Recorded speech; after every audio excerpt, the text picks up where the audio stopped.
Hey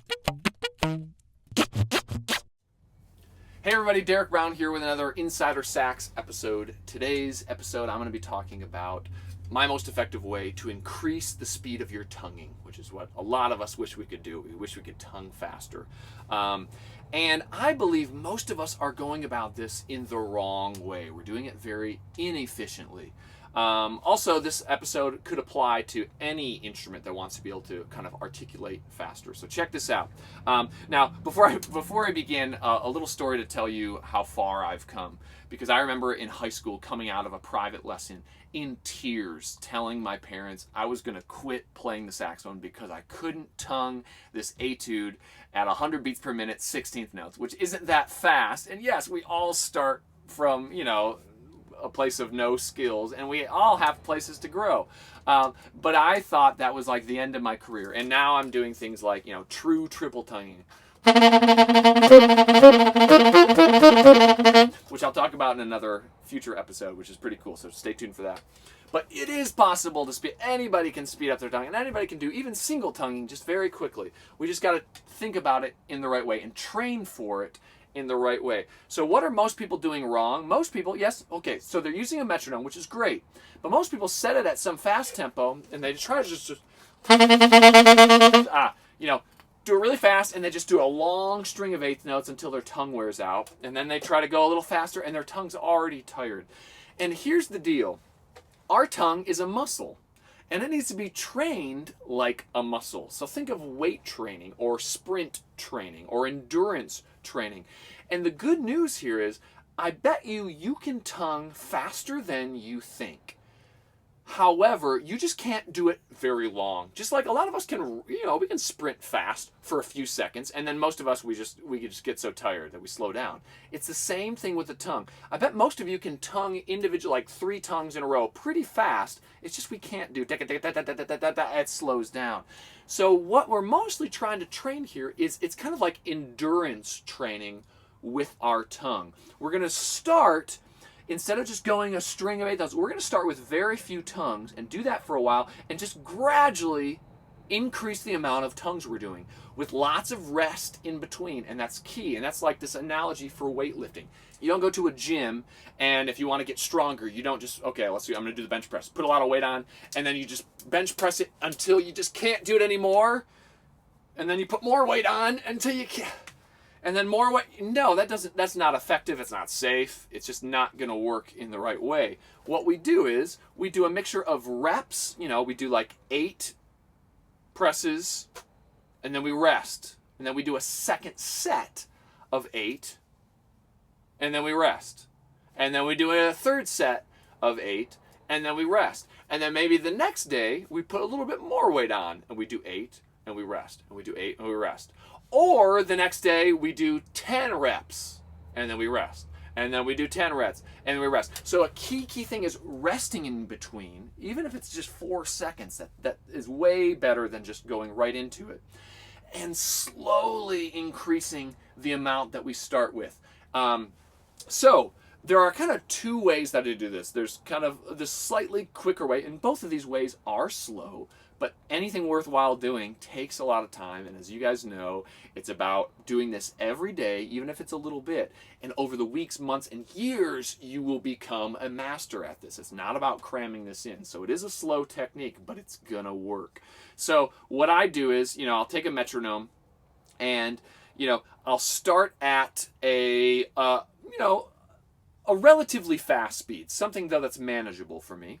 So I'll put it at 120, and you have to decide, am I going to do 8th notes or 16th notes? For this, I'm going to do 16th notes. Just make sure you're very precise with that, with your subdivision in your head. And instead of just doing a bunch of 16th notes at 120, I'm just going to do 2. I'm thinking 1 E into 2 E into 3. And notice I'm resting in between. 2, 3, 4, maybe 2 measures. And now I'm going up by a half step. 3, 4, 1, 2, and so forth. Now, I could also just stay on each note for a few. You got to figure out what works best for you. And yes, the slower you can do this process, the more beneficial long term. Now, here's the thing. I'm going to do that and to go up, you know, a good deal of the range of the horn. I don't have to go all the way up to my altissimo, but a good deal of the range of the horn. Then when I'm done with that, I'm going to come back down and do my starting note again, but now I'm going to do 3 reps. I'm going to do 3 tongues of it. 1, 2, 3.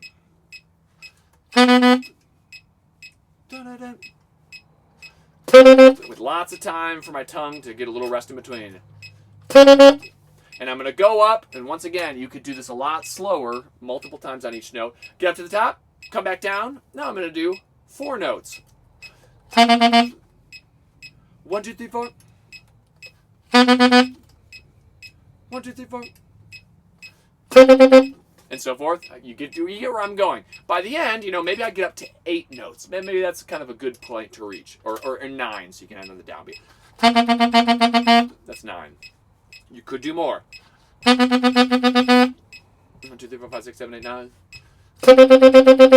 Now, here's where something exciting happens, and it's the small wins, of course.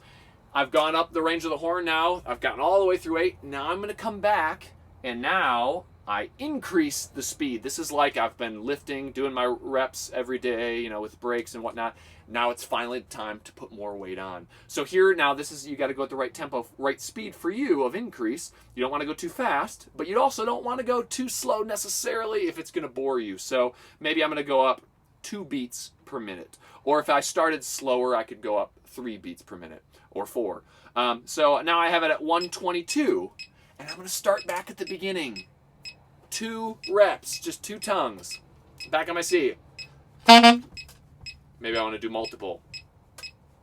But I'm going to go up by half steps now.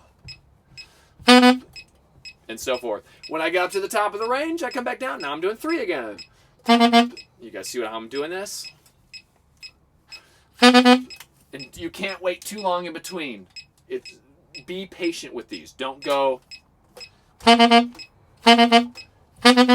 Eventually your tongue is going to get tired, and it needs that separation of time. Okay, so then I get to the top of that. I get all up to where I'm doing 4 reps, 5 reps, 5 with breaks in between. I get up to 9, I go back down. Now I move up to 124. This is a slow process, but once again, you don't have to go up by 50 beats per minute in one practice session. This can be throughout weeks. You might want to write down where you were.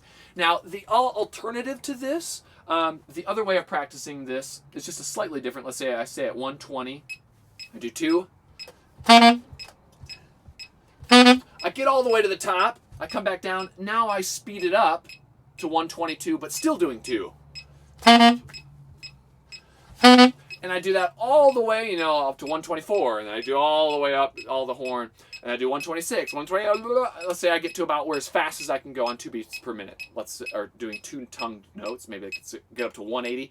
Then I start all the way back down. I go back to 120 again, and now I do 3 reps and go all the way up. Finally come back down. I can increase it and whatnot. So hopefully that makes sense, those 2 approaches. Pick whichever one works best with your practice mentality. And if you stay with this, I guarantee, however fast you're tonguing right now, even if you're a pretty fast tonguer, you can increase that speed. Kind of the sky's the limit as fast as you want to go. That being said, there are other ways, like doing things like double tonguing or this true triple tonguing that I talked about that you'll see in a few weeks. But best of luck with you. Keep up the good work, and stay tuned for more episodes coming soon. Take care. Bye. Down,